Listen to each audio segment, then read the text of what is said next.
in the subsequent off-circle elections and discourage their participation in political and electoral processes. Hence, the need to explore areas where the Disability Commission can partner with INEC to ensure issues of persons with disabilities exclusion in the electoral process is addressed duly. This will be our focus today on the program. And once again, our guest is the head of women and gender from the National Commission for Persons with Disabilities, Mrs. Ogolo Patience Dixon. Now, this program is audience participatory. All right, the WhatsApp number to send your messages to is 0908 875 74996. Take that slowly. 0908 875 7496. We'll be calling out the phone line very shortly. Just to let you know that we are streaming on our social networks on Facebook at TAF Africa, on Instagram at TAF underscore Africa, and of course on Twitter at TAF underscore Africa. So we like to air this program via various platforms because we want you to participate, all right? So if you can't get us via the telephone, ensure you send a message on WhatsApp to the number 0908 875 7496, or better still, leave a message for us in the comment section on our social media handles on Facebook at TAF Africa. All right. So let's just go over to our guest and get to ask her one very important question for today's program. Once again, man, thanks for joining us on the program. Thank you so much. Now, what is the core mandate of the National Commission for Persons with Disabilities? Yeah, the National Commission for Persons with Disability, as we all know, came into being as provided by the law under the Discrimination Against Persons Prohibition Act that was signed into law in 2018 to be precise. And with the mandate of promoting, projecting issues of persons with disability in the positive light. I think that is just more less like it, so that we know that issues of persons with disability have been there for quite a while. A lot of things are associated with it. Negative mindsets, stereotypes, myths, and various kinds of barriers that the community goes through. But we are happy that the commission is here to stay and is a commission mandated for promoting and spotlighting issues of persons with disability. Thank you so much.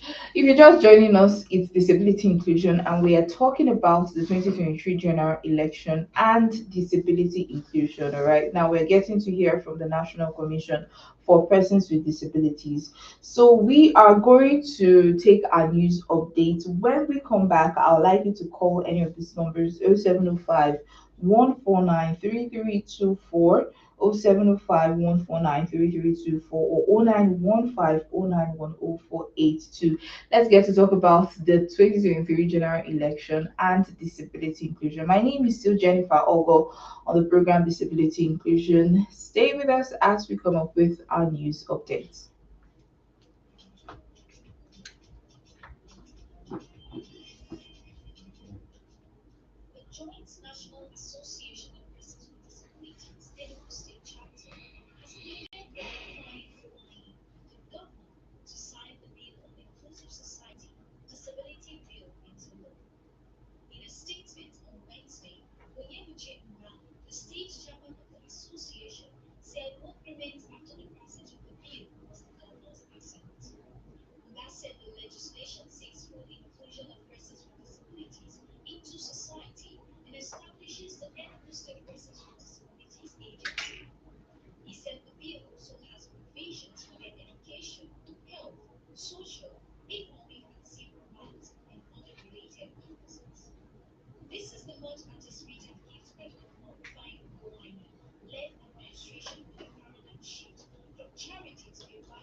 Always a pleasure, Jemima Paul. Thank you so much. It's Disability Inclusion on the Network Service of Radio Nigeria, and we're still in our interview session with the head of women and gender from the National Commission for Persons with Disabilities. Well, she's here to talk about the 2023 general elections and disability inclusion. Now, ma'am, what's your assessment of the general election as it affects the participation of persons with disabilities throughout the electoral cycle?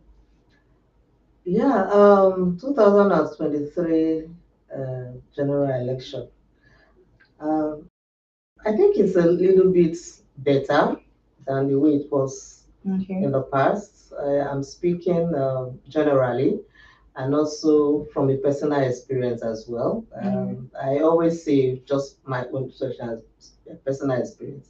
I I beg your pardon. I voted last in 1999 before Okay. 2023, and people will ask Wow. me why. Because I was in a polling unit and boom, there was violence. And it was so difficult for me, a woman on a wheelchair. And since then, I vowed never to come out for election. But in Wow. 2023, I did. That was because there was a lot of awareness, and we were actually made, or we were actually told, the importance of Mm. you coming out to vote. And Okay, was that what convinced you? that was what actually convinced me Mm. because as a staff of the National Commission for Persons with Disability, we came to a point where we concluded that without your voice there, your decision will never be a Okay, part of please, it. ma. Sorry, since please, I forgot to mention. Mrs. Ogolo Patient Dixon is actually a person with physical disability, Yes. so she's right here. So she's speaking from a personal point of view. So go ahead, please, ma'am. Yes. Uh, uh, um, just to also say that, in continuation of what I was saying, we were actually made to understand that your decision is your voice, and your voice is going out to vote. Mm. And if you are not a part of the process, you will be left behind. So that's made us to be strong, and we just damned off consequences. So anything that happened, let it happen. Mm. So we want to also have a voice, and we want to be a part of decision making, because for us to advance our issues, we need to be on that decision making table. So that prompted most of us to really come out during the 2023 election. So many people came out, so many persons with disability came out, but There's still some I loopholes. tell you, It my can never be a sister, smooth process. it can never be. Now, out of curiosity, were you among the ad hoc staff? No, I wasn't. Okay, you weren't. I Okay, but you no, voted. I voted, So can you yes. just analyze that day, what transpired? I'm sure there were other persons with disabilities at your polling unit. The INEC staff, they arrive on time. Just basically just brief us what happened. Yeah, I think in my own polling unit, interestingly, Mm. was a very small polling unit because my original polling unit was actually we were separated. I didn't even know until a few days before, and so they now said okay because I did something like transfer from my former previous polling unit to so. And interestingly, we were just about 10 of us in that polling unit. Okay. And that luckily or unluckily for me, I was the only person with disability there. So, but I was treated very nicely, and they accorded me all the special attention that I needed, and I was not left behind because everything was accessible because it was on a level playing floor, and I just went in, did what I wanted to do, and I stayed behind for a while. But I think we also had at the commission a situation room that we had to monitor the progress and how persons with disability were also exercising their franchise and also. Well, then I think we also came across some challenges as well, coupled with that. So maybe it wasn't so rosy for many people as it was for me. Okay, we are Um, giving priority voting. Yes, Okay. because immediately I came, they just okay, person with disability, please come, and in fact, they took special care. And the only thing I couldn't find because I was very curious, I am a staff of the commission, so I had to ask a lot of questions. Where is the braille ballot and all those, and they were not there. Okay, that would actually be it will be my next question to you. But if you're listening to us, kindly call 0705 149 3324 or 0915091048 to really like you to lend your voice to the discussion on today's program. All right, you can watch us live on our social networks on Facebook, Instagram, and Twitter at TAF_Africa. We're talking about the 2023 general election and disability inclusion. We have the head of women and gender from the National Commission for Persons with Disabilities. Now, what was the level of INEX compliance with the deployment? I mean, you started the conversation already of assistive tools in polling units with registered PWDs as contained in the Electoral Act. Interestingly, in my polling units, the INEC staff, the adult staff, they were familiar with those. Yes, in fact, immediately I mentioned that, they say yes, they started to search for them, but unfortunately they couldn't find them. And they say, okay, we were not given. So I now say, but if I was a blind person, how would I say no? That we would have still be able to move around and then you'll be able to vote. So, but for me, I think that is not good enough because we were actually promised that during the election we'll have all of these. Some people said their police station they had them, but it was not in many police stations. As From promised yes, from as INEC. promised from INEC. So I'm hoping that in future that we won't have that kind of situation again because we should have a situation where everybody is able to actually vote without no help. I am one person that doesn't like anything. Oh, I want to help you. I want to do it myself, just Yeah. like every other person, because it makes me human and it also makes me to be more dignified, like a citizen. Yeah. So I think we're actually hoping for a better future for persons with disability. Okay, so what kind of intervention did the Disability Commission undertake before the election to encourage the participation of PWDs in electoral process? I know you gave us a brief of your own personal experience, but I would like you to really as in talk more about this. Yeah, like I said the National Commission for Persons with Disabilities is a commission that is mandated to promote Mm. and also to spotlight issues of persons with disabilities. So one way has always been to create awareness and to sensitize the community uh, about what they are supposed to do. So, and then the mandate, according to the Discrimination Against Persons with Prohibition Act, you know that we have to have an enabling environment to exercise our rights, our civic rights, without any form of discrimination. So that way, like I said, it's we were all told in the community of persons with disability, you have to go out to vote. You have to be a part of the political process.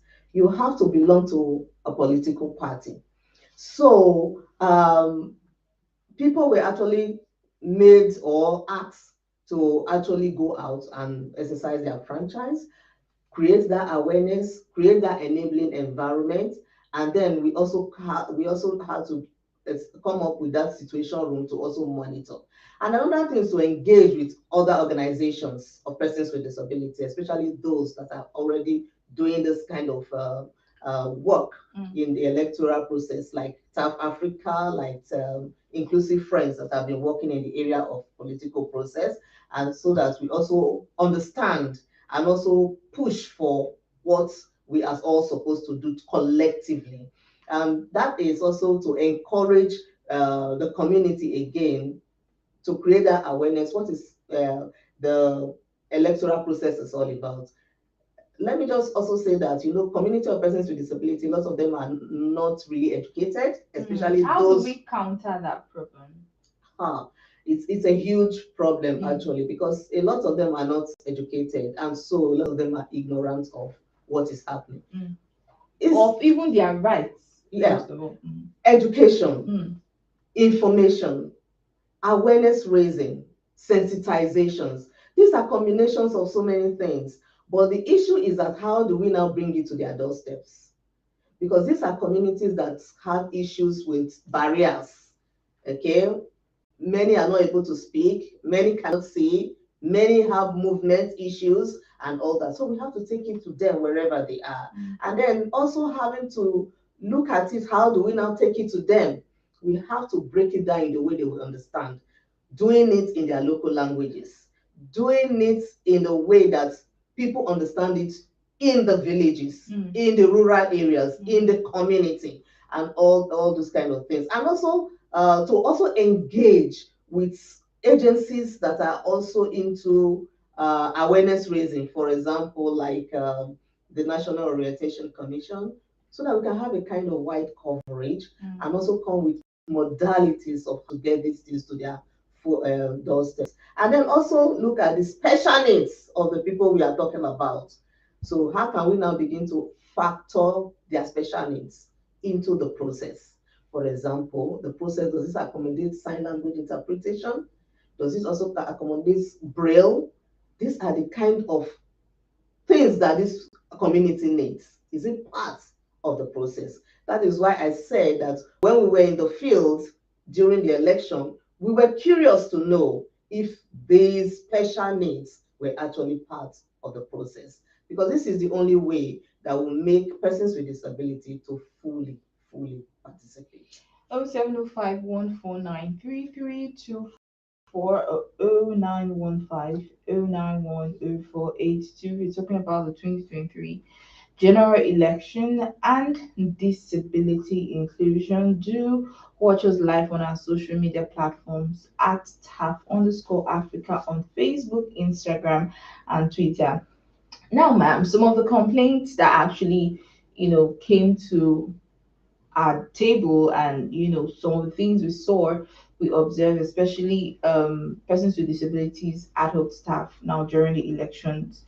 They talked about time management, lack of time management from the INEC staff. Because as a person with disability, you come into a polling unit, registration, you're supposed to start at 8, for instance, and not until 12 before you begin to see the INEC staff probably walking into the polling units. Some of all these challenges can actually affect the level of participation of persons with disability. So we had such kind of complaints. Others were like untrained staff, that didn't really know how to use the assistive tools or even educate the electorate, persons with disabilities now, to vote. And security was one of. So how do we counter these challenges, time management especially, and security? And what can INEC do to smoothing better election process in the forthcoming of second elections? I think issues like this most of the time is bound to happen. It's just that we are just hoping that it will reduce as time goes on. This time management was a huge problem, not only for persons with disability, for everybody. You could hear people say, okay, I've been here from 8 o'clock, and we couldn't even leave till 5. Some even were there till the following day. So it was something else actually.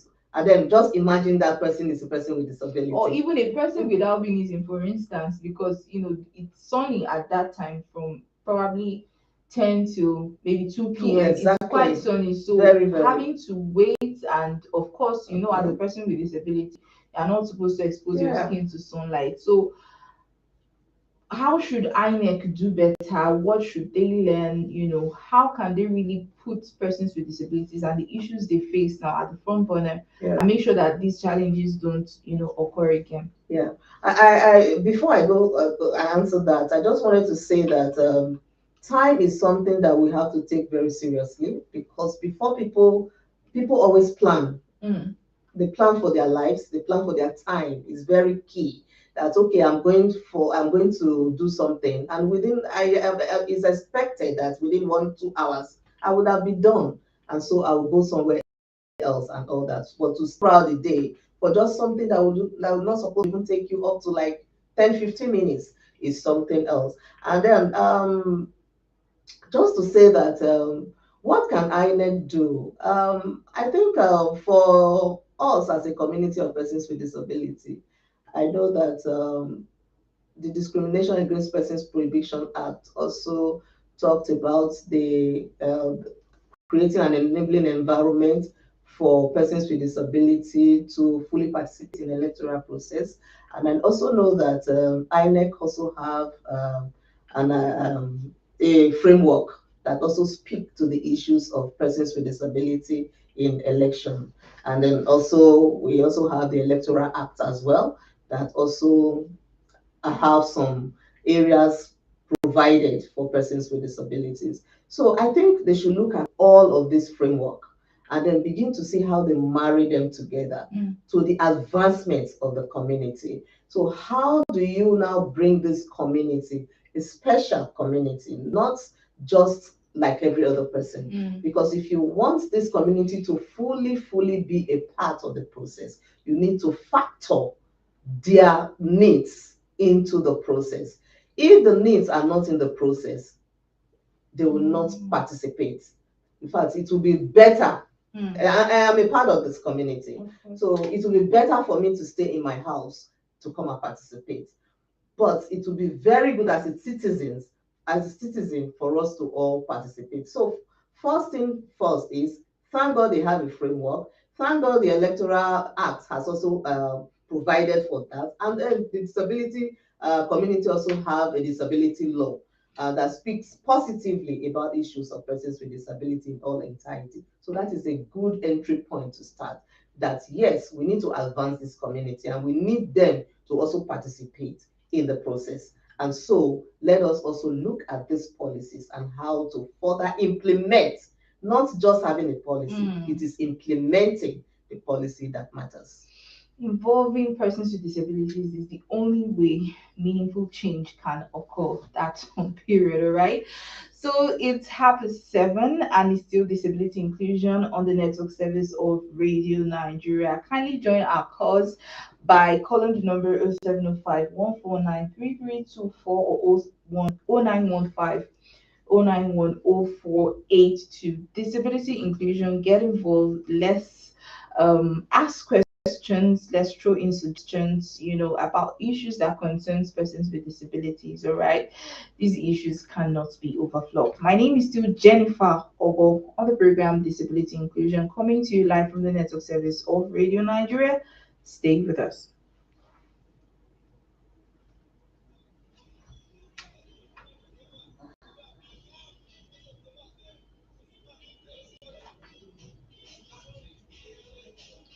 So Jennifer, there's a funny WhatsApp message. Hmm? There is a funny WhatsApp message. Sorry, please, where is it? A funny one. Can I read it? But it's Let Those me edit. those who have been listening to us, they won't have problem getting the number. Okay, so Slow I down. should slow down on Yeah. it. We even have a WhatsApp message. No, No, before you you read the can't even read message, it. call it again. This time around, slowly. Is it the numbers now? The numbers you're calling. Okay. That you ask them to call. Okay. Thank you. Thank you. How funny is that? I don't This understand. is appreciate By Two-Face. Two-Face. Okay, thank you. Are you hearing the song, ma? Yeah. Okay. Okay. So read the message, then you lash, you give me the Guest phone. speaker, please help me to read. Okay, the message is actually for you, ma. God, no. But you can actually read it, and I don't know. I just don't want to diss the person. Like, well, it's unimportant actually. It doesn't concern Or you what want to we're just talking you want to about. read it? No, no need.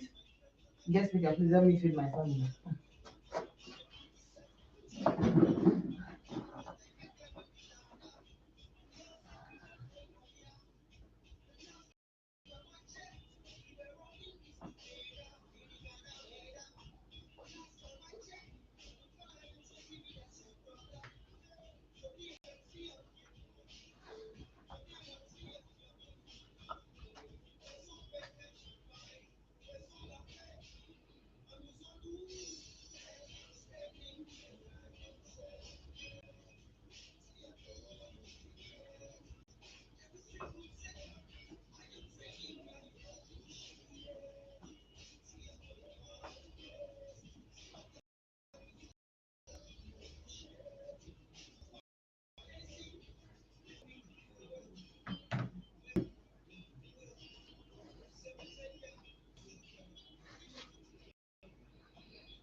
Appreciated by Two-Face on program disability inclusion. The only kind of disability is refuse to see any human potential in anybody, and that includes persons with disabilities. So they have vast potentials that the society needs to tap into. So get involved and let's join in this movement together. Disability inclusion is what we are all about on the program. And my name is Jennifer Owo on the program.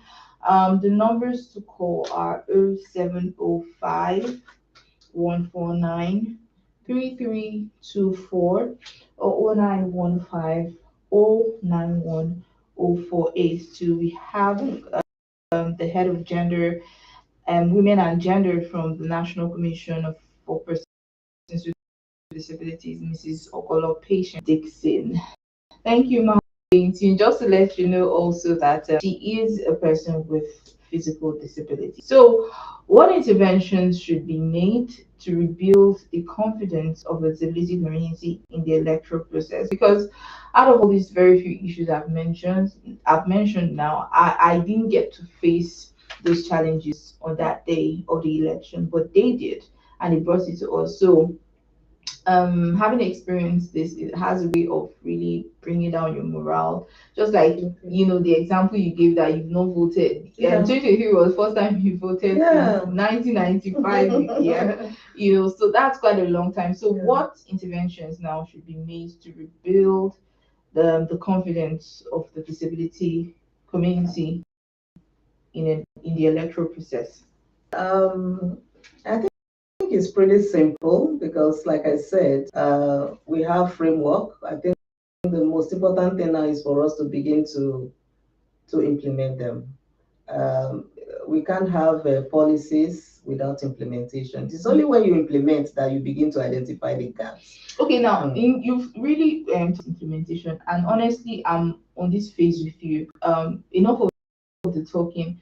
I remember when we began this program, and having these assistive tools during the electoral process was like a broken record, and now we are here, and we are quite impressed, but we are saying it's not enough. Yeah. So how can the National Commission for Persons with Disabilities really work with other sectors, especially the government, institutions now, to make sure that the implementation process is really reinforced, and especially for persons with disabilities implementation? Yeah. I One of the mandates is for there to be a kind of interagency connection, and that is the commission is an agency of the government, and there are other agencies of the government. It can make a wider impact if all the agencies also have a kind of connection that also includes persons with disability. So what that means is that let us all talk the same talk. Let us all walk the same walk. Unfortunately, we are still in an era where mindset is still speaking, and the negative mindset that has always been there from generation to generation against persons with disability. And this mindset followed us from our community where we are to even the making table. So when you are putting up policies, you are putting up implementation. The mindset that came from the community is speaking. And so that is what you are putting down. So it's only few agencies that still have this passion, okay, for advancements or understand the issues of persons with disability that will take it up. Not everyone. So, but we need a situation whereby we have a collective. Because it is when we have a collective that we can advance the issues together. So that is why it is very important that together we can do more. Because if we don't work together to also advance this community of over 30 million people with disability in Nigeria, that is not a small number. It's a big number. In fact, it's many countries of the world that is outnumbered many of the countries. So it's a large number. So we need to do a lot to ensure that we advance this community. If not, it will be difficult for Nigeria to achieve the 2023 SDG goals. Honestly, and we just hope that we are way past that. Now, a tree cannot make a forest, like you've actually said. And you talked about the mindset, the stigmatization and stereotypical mindset of, that comes from the culture, the society, our community. This is one out of many other challenges. What kind of collaboration would the Disability Commission need, probably with organizations like INET to address the loopholes that we have in terms of discrimination against persons with disabilities? Yeah, the Discrimination Against Persons Prohibition Act that brought the commission Mm. into being is one. Yeah. Sorry, we have our first caller. Hello, good evening.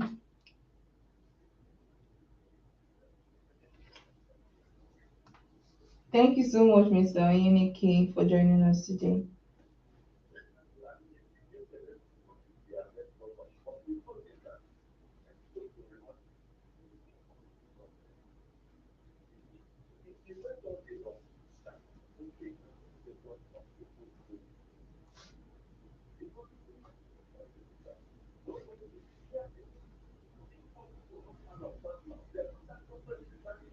Mm.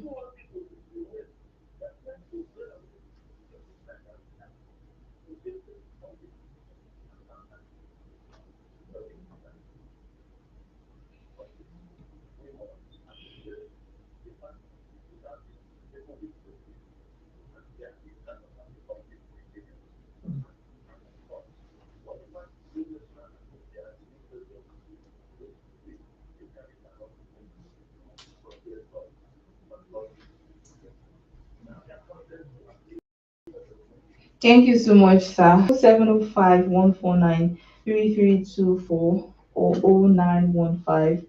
0915-091-0482. He actually made a vital point, and I know you've been talking about the Disability Acts that was signed in 2018. Now, National Commission for Persons with Disability, we know it's an organization, and you can't do this alone, but a discrimination is a discrimination, and people need to set it. People need, like, we need scapegoats. Like, we need to set an example for perpetrators, of the acts, or perpetrators of these acts. Now, where can the National Commission for Persons with Disability come in terms of serving penalties and serving sanctions to people who go against the law, knowing that ignorance is not an excuse? And how can this serve as a medium now to educate other Nigerians that a person with disability have human rights? They have fundamental rights that need to be upheld, and it's in the constitution. What role can the National Commission for Persons with Disability play? How can they actually help to implement these acts? In the commission, we have the Compliance and Enforcement Department. Um, as you know, the law has given us 5 years for us to make all the arrangement, the modifications, and all that we need to do before the enforcement can begin. So now we are still in the years of grace. Mm. So it's going to end, I think, next year. 5 years will elapse next year. Then after that 5 years, then we begin to just go, Stringent yes. actions. But now we are still enjoying the time And of grace. creating the awareness, Yes, the the sensitization. sensitization, the awareness, do the right thing and all that. But after the 5 years, then we can now start to do what we are supposed to do. Thank you so much. All right, the program is still Disability Inclusion on the network service of Radio Nigeria. And we'll go on another quick break. When we come back, the program continues. Stay with us.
It's still disability inclusion on the network service of Radio Nigeria. We still have our guests in the studio, the head of women and from National Commission for Persons with Disability, Mrs. Ogolo Patience Dixon, and she's here to talk about the 2023 general elections and disability inclusion. We still hope to get more calls from you, but let's hear from her now, ma'am.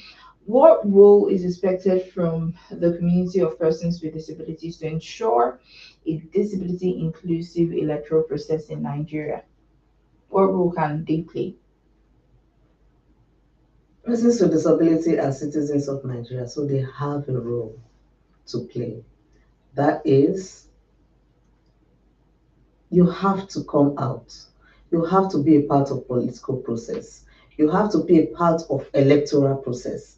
You have to, um, from the beginning, I am a person with disability, but I also believe that we need to do the right thing. And the right thing is you try to aspire high.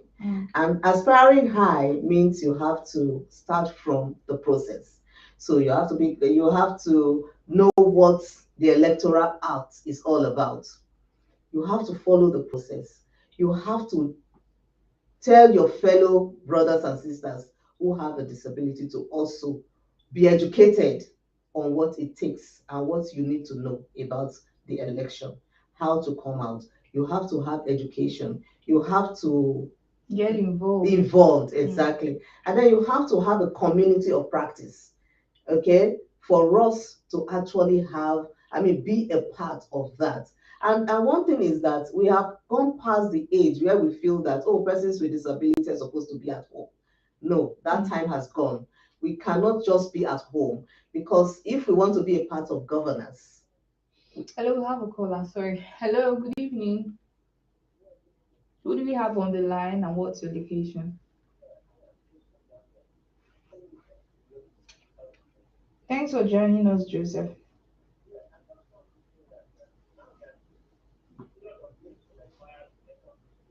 Instead. Stringent. Hmm.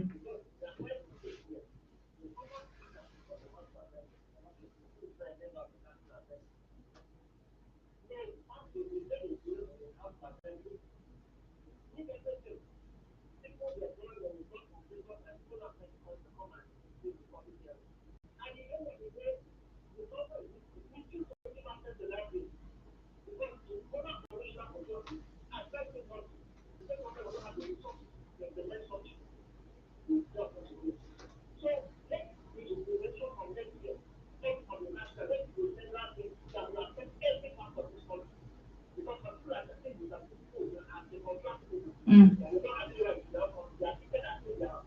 Mm. Mm.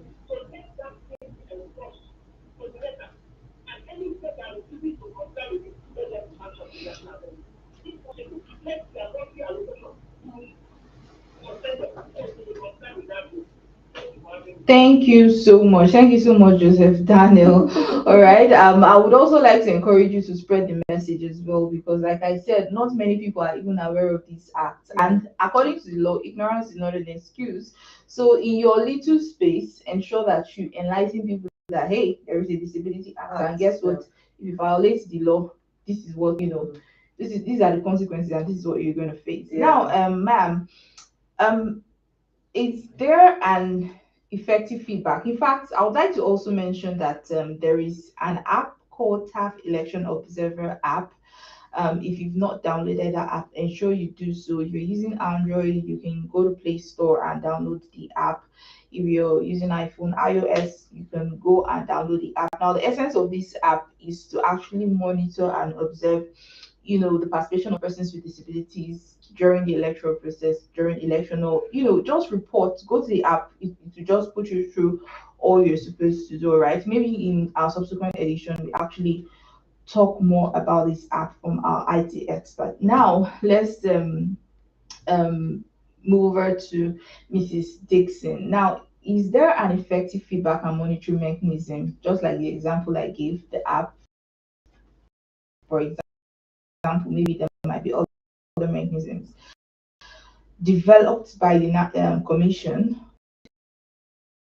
public public service leave, just like our last scholar Joseph Daniel. I'm sure he has instances of when or where persons with disabilities were being discriminated upon or in quote now treated as second class citizens, of which they are not.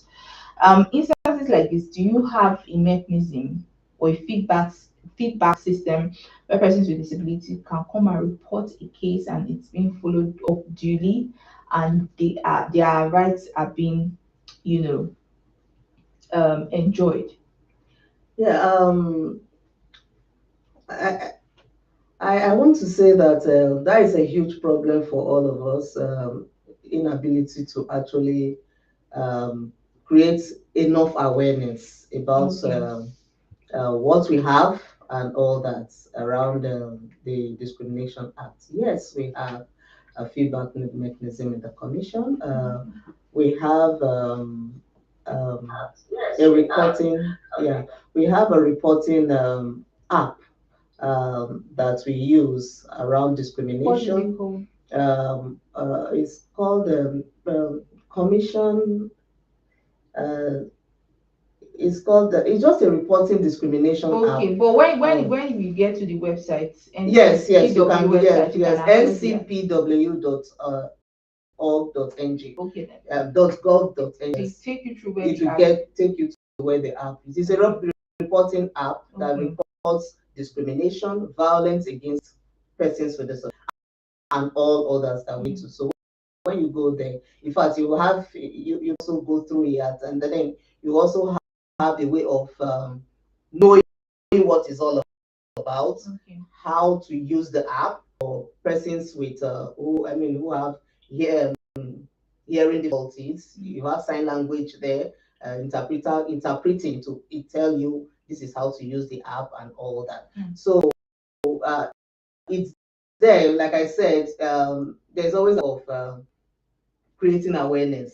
So, but the awareness is being created that is not widely done. It's coming up gradually, and then we are hoping that in the nearest future that everybody would have. So, on our own, we have started to create that awareness. It's that it's not wide enough. That's why I said at the point I said it would be very good for us to have this kind of interagency connection, so that when so many To people, grow faster. yes, you to go fast and people begin to. But when issues of persons with disabilities left for only the commission, it will have a little impact instead of going. So there are a lot of things that we are, as you also know, the commission is just about 3-4 years old, so it's still new. So we are just trying to come off the foundation and also as much as we could. Thank you. I must actually commend the commission. Like, you people have actually done quite a lot. Thank you so much. Since the it was actually birthed now the Commission for Persons with Disability. Thank you so much. So we're actually gradually running out of time, and I would like to tell you what the act says about employment. I don't know if you have any last words, ma'am. Thank you. All right. So, according to 28 subsection 1 of the 2018 Disability Act, a person with disability has the right to work on an equal basis with others, and this includes the right to the opportunity to gain a living um, by work freely chosen accepting to the labor market and work environment that is open. A person who contravenes subsection 1 commits an offense and is liable on conviction to nominal damages of a minimum of 250,000 naira payable to the affected person with disability. So, where a company contravenes this subsection, the company commits an offense and is liable to damages of a minimum of 500,000 naira payable to the affected person with disability. Any principal officer of the company involved in violation is liable to 50,000 naira damages payable to the affected person with disability. Enough said. So, thank you so much for staying tuned on the program Disability Inclusion. And this is where we get to announce our star of the week. And star of the week is Blessing Mary Ochiedo. Stay with us.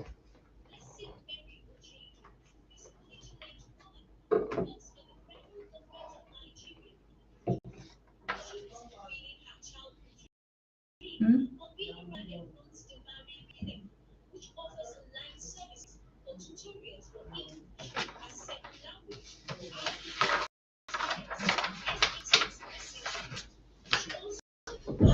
It is coming, but we're rounding off. Okay. We can't take any other call. Okay, no problem.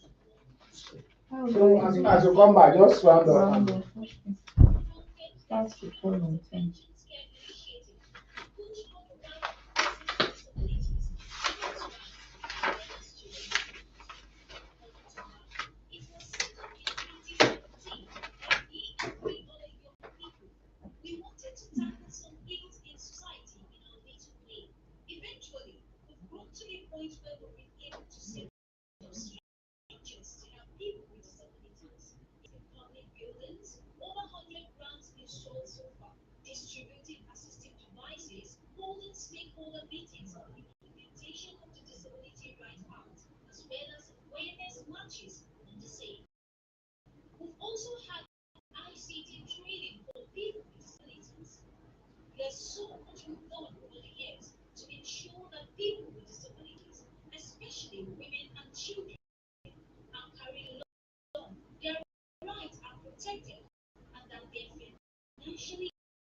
Disability Inclusion Network Service of Radio Nigeria, and this is where we wrap up today's edition of Disabilities of Radio Nigeria. For more information on the activities of TAF Africa, visit our website at www.tafafrica.co. Send a message to 0703 110 or 0701 Special appreciation to our guest, the head of women and gender from the National Commission of Persons with Disability, Mrs. Opolo Patience Dixon. The engineer on the T is Umwe and studio manager is Ben Joseph. This program is brought to you by TAF Africa and funded by the Union through its support to democratic governance in Nigeria. Many thanks to the producer Stephen Esabo. Until next time, I still remain Jennifer Ogo. Urging you to have a splendid weekend. The next program is Youth Connect. Do stay with us.